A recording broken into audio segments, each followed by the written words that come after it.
Welcome back. Let's take a lap around the block.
Let's get it.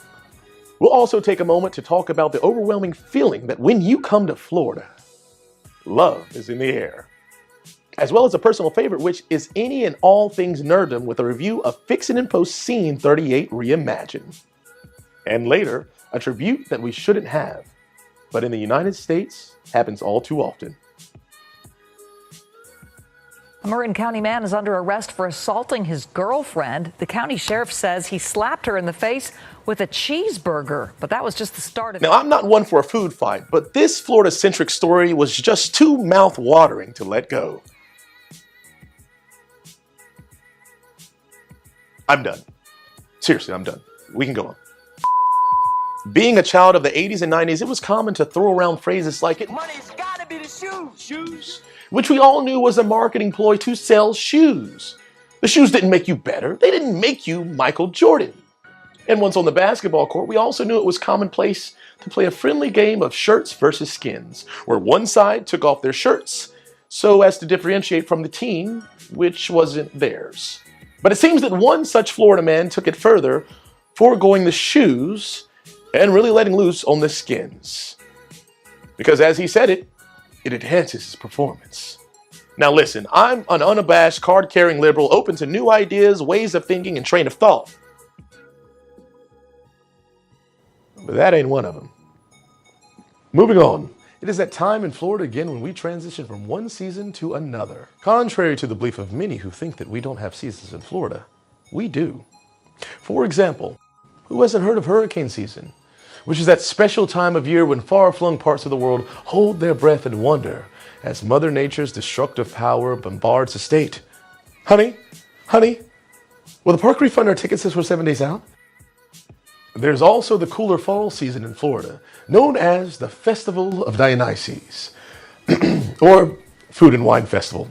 Yes, this is that cherished time of year when exhausted parents from all over the globe return home to enroll their children in school. And once the coast is clear, enact Operation Bull business trip, where mommy and daddy do nothing more than dropping off the kids with their parents, high-fiving one another, and returning to Florida to let their hair down, finally drinking around the world like the good old days before their first and second mistakes ruined the party.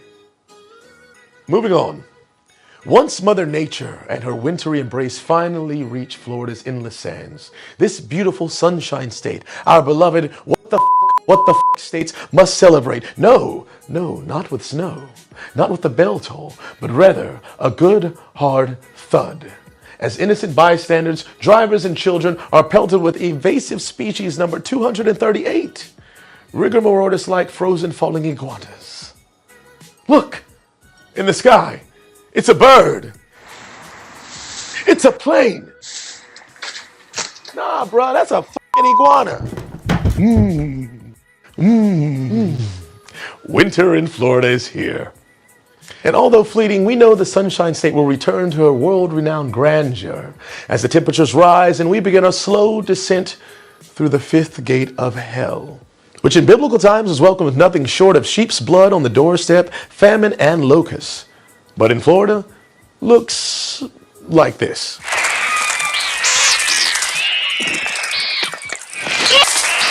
Sorry, that was the wrong clip from Alfred Hitchcock's The Birds. This is the right clip. Yeah, you guys, we gotta move. We gotta get the hell out of here.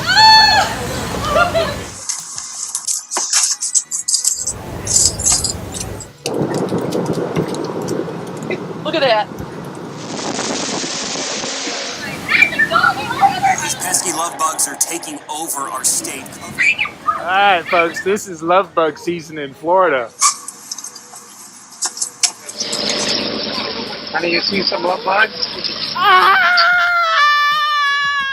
Yeah. This is a swarm of LoveBugs. Not much difference. Which brings us to the season that we all know and love, known as LoveBug season. And yes, love is in the air. And if you didn't know, LoveBug season is a magical time of year when for a special few weeks in the spring and in the fall, these little pain in our asses mate, fly around, and mate like their little lives depend on it. Which it actually does. Once they become full adults, the males have a lifespan of about 2 to 5 days, while the females fare a little bit better. Furthermore, when the male does the deed, shortly he will die from exhaustion. And in the most respectful way, the female will drag his lifeless body around, proving that some women will suck the life out of you. I know what you're thinking. Sounds like a past relationship. I know, which is why one must ask, what are we doing here? Not that, but what the hell is a love bug? And how in the grand scheme of God's divine architecture do they fit in the world? Short answer, they don't. Over the years, many urban legends have come about concerning the origin of the love bugs. One such is that Florida State University engineered them to combat mosquitoes, and because it's Florida State University, someone screwed up and accidentally let them out, which led us here. Unless you're talking to someone from Florida State, then it's the University of Florida's fault. But beyond the myth, the origin of these windshield magnets is that they're believed to be originally from Central America. Either by hitching a ride on a ship or slowly migrating up the coast over the years, they have come to find Florida as their home.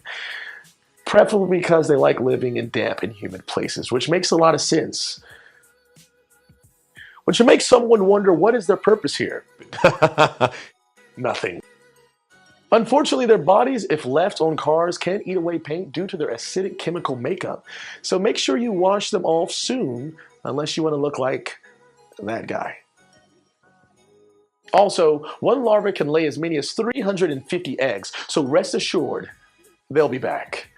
On a good note, they are known to eat decaying plants, but other than that, they just,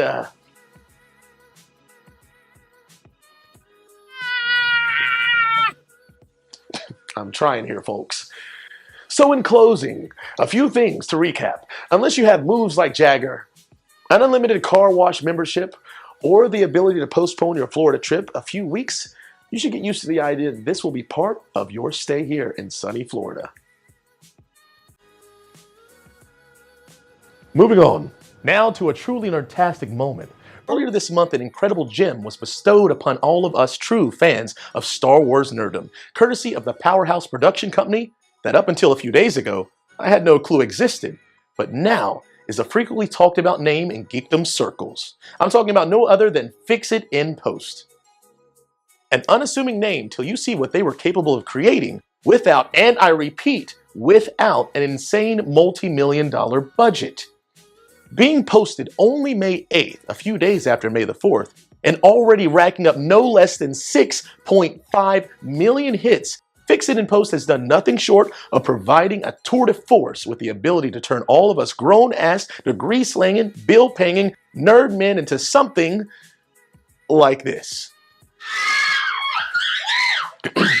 Yep, guilty. Yeah, I know.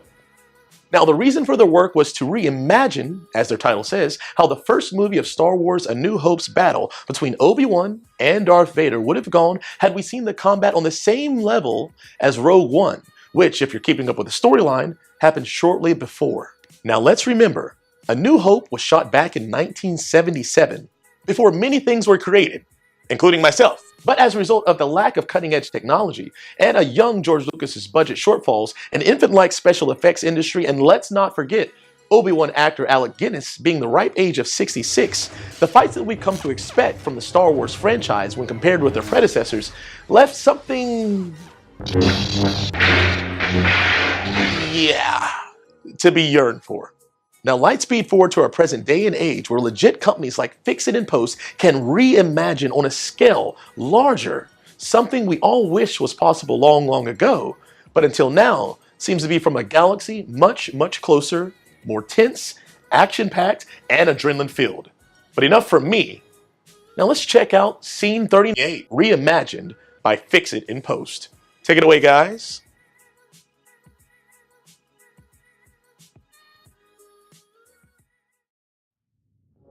That's no moon. It's a space station. It's too big to be a space station. Very bad feeling about it. Contact tractor beam that's pulling us in. I sense something. Presence I've not felt since.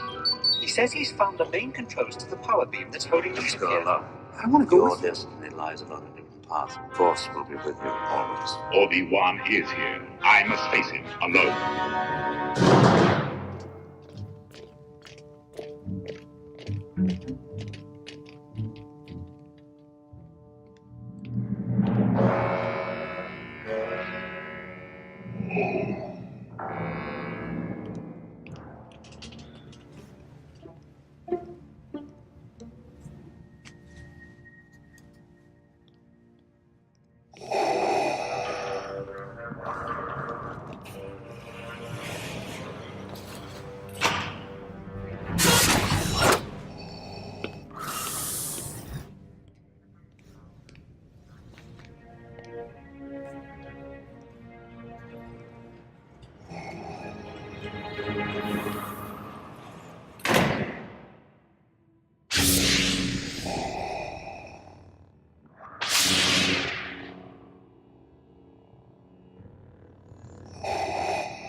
Our long-awaited meeting has come at last. The circle is now complete. When I left you, I was but the learner. Now I am the master. Only a master of evil, God.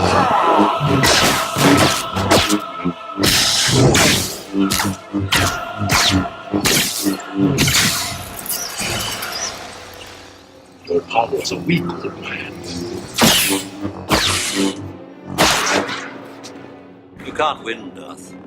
If you strike me down, I shall become more powerful than you could possibly imagine. Then I will show you the true nature of the Force.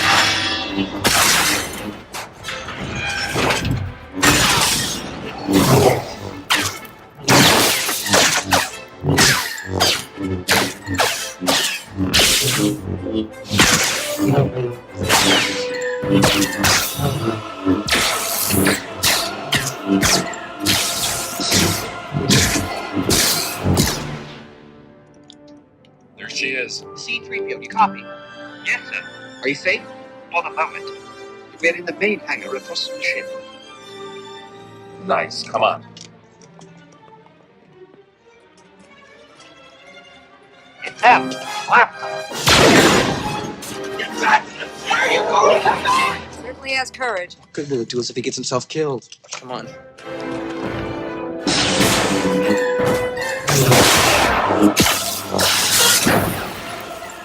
There is no escape.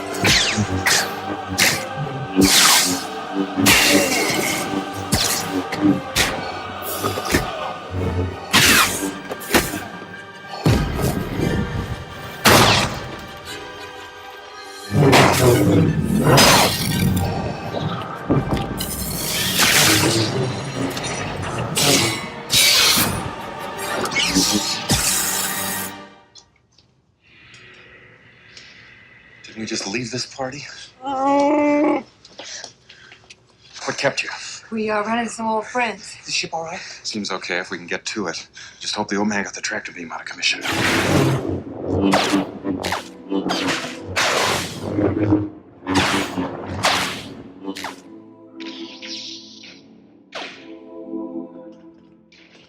Now's our chance. Go. Come on, R2. We're going.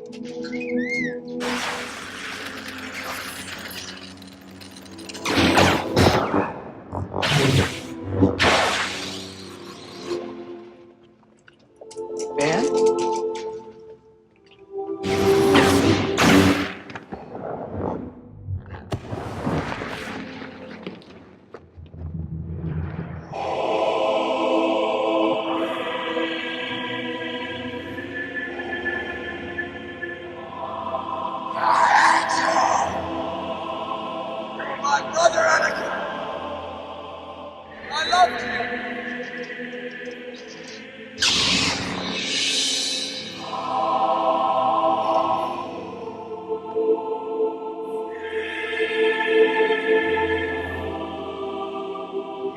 you will die.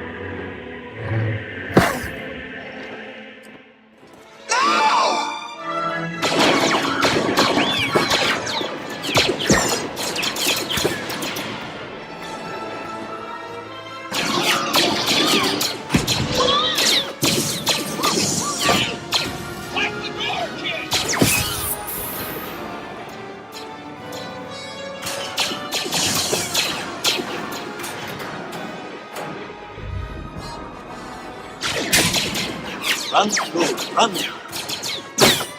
Kenobi.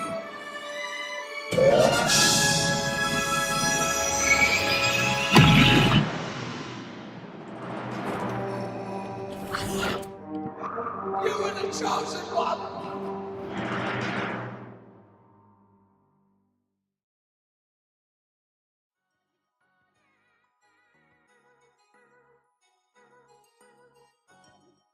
The rage, the echoes of Obi-Wan and Anakin's last time together, the death blows every time Vader lashes out, the barbarity, the seemingly fragile persistence of Obi-Wan in his old age just to let Luke, Leia, and Han have enough time to escape. This is what we were all waiting for. In other words,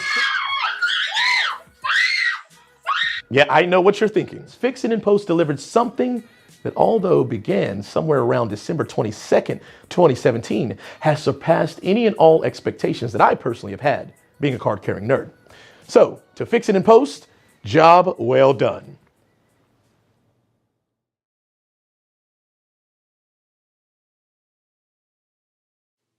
Ladies and gentlemen, this isn't a cute moment. This is actually something more serious. Every single week, a mass murder happens, a mass shooting happens, a massacre. And every week we hear the cliche words, we didn't think it could happen here. Newsflash, it can happen anywhere.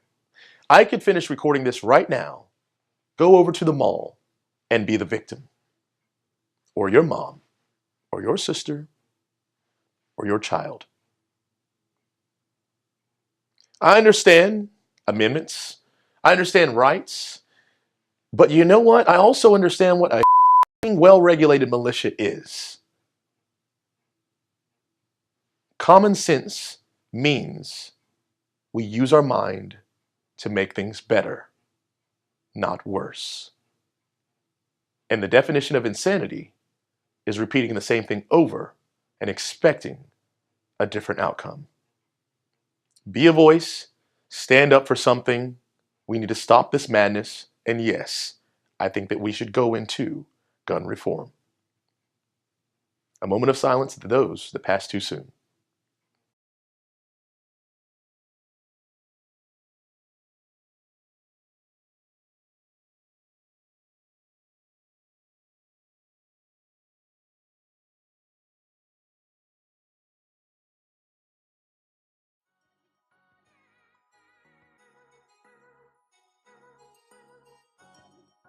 Well, that does it for this episode. Folks, make sure you check back for new content, as there will always be something new to talk about. And if you like, subscribe. Regardless, I'm going to keep doing these. Good luck. God bless. Take care of one another, and peace.